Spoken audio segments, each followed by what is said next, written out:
25 years later. And it's still the hardest part. Dale Earnhardt Jr. is sitting in victory lane. July 2001. Daytona. He's just won the Pepsi 400. The first race back at that track since NASCAR lost his father. And somewhere in that celebration, there's a 3-second clip that still gets him. Not the finish line, not the trophy, a look on his uncle's face. We're about to tell you what that look was. And why a quarter century later, Dale Jr. says it's the part of that night he can't shake. Here's why this moment still matters right now. Before last Sunday's Cup Series race at Chicagoland, TNT Sports ran a special tribute. 25 years since that Pepsi 400 win. Dale Jr. didn't know it was coming. He found out with everybody else watching it air. And that tribute sent him right back to it.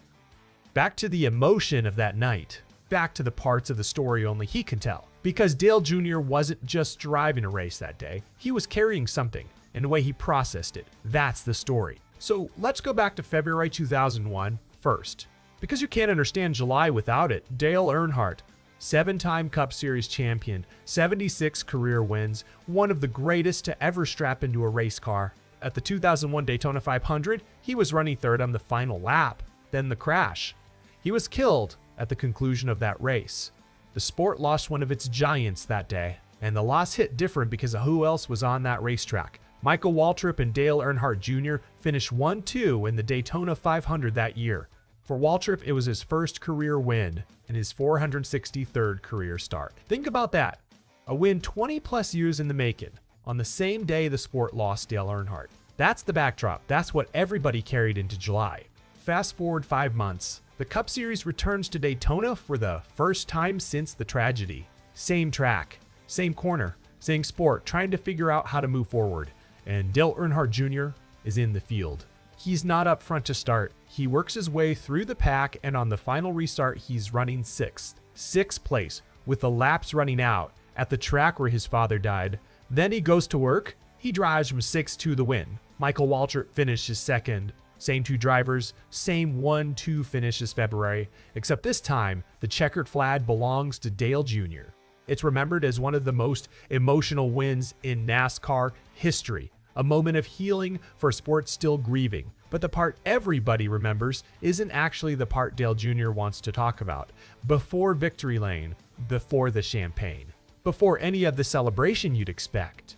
Dale Jr. wanted a moment first, so he parked his number 8 Budweiser Chevrolet in the infield grass, right next to his Dale Earnhardt Incorporated teammate, Michael Waltrip's number 15 AMIPA Chevrolet.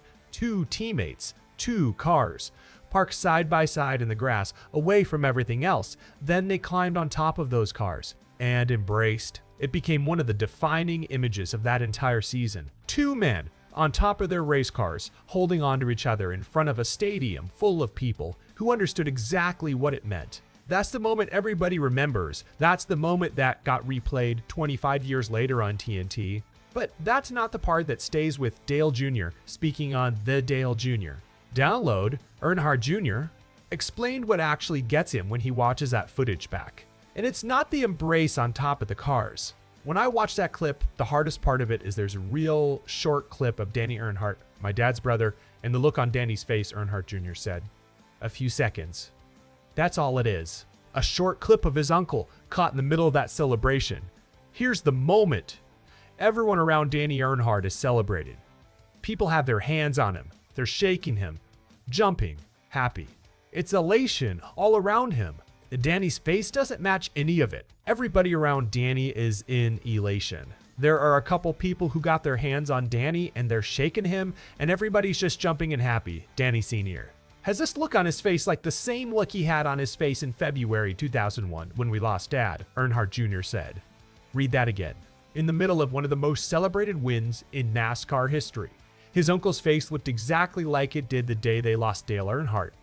Not angry, not distant. Just that same look, carried from February straight into July in a single frame nobody else was watching for. So why does that one clip hit Dale Jr. harder than the win itself? He explained that too, and it comes down to something painfully honest about where he was at that point in his life. That's the hardest part for me because I know that I was young and naive. I lost my dad, but I was young and naive and I didn't realize what I had lost. Danny did. He was old enough to know, and so that was tough, Earnhardt Jr. said. Sit with that for a second. Dale Jr. is telling you 25 years later that in the moment of his biggest win, he didn't fully understand what had happened to his family. He was young. He didn't have the full weight of it yet, but Danny did. Danny Earnhardt was old enough to understand exactly what was gone. Not just a driver, not just a champion, a brother.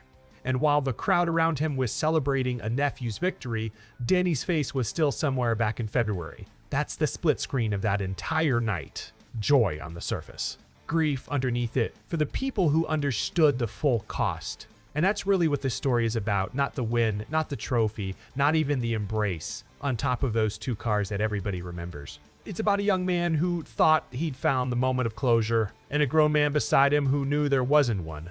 Not really. Not that fast. 25 years later, Dale Jr. is old enough now to see what he couldn't see then. He can watch that footage with the eyes of someone who understands loss, the way Danny already did in 2001. And that's exactly why it's the hardest part for him now, when it wasn't back then. The win healed a sport. That part's true, and it's real, and it mattered. But healing doesn't move at the same speed for everybody in the frame. Some people were ready to celebrate. Some people were still standing in February. So here's the question we're sitting with. If Dale Jr. himself says he was too young and naive to understand what he'd lost on the day he won, how many other people in that infield celebrating right alongside him were actually still grieving underneath it? That's the story TNT's Tribute pulled back out of him, not the trophy. The truth's underneath it. If you want the moments in this sport that actually matter, the ones underneath the highlight reel, hit subscribe and turn on notifications for NASCAR Nation news. Because stories like this one, they're not finished just because the race is over.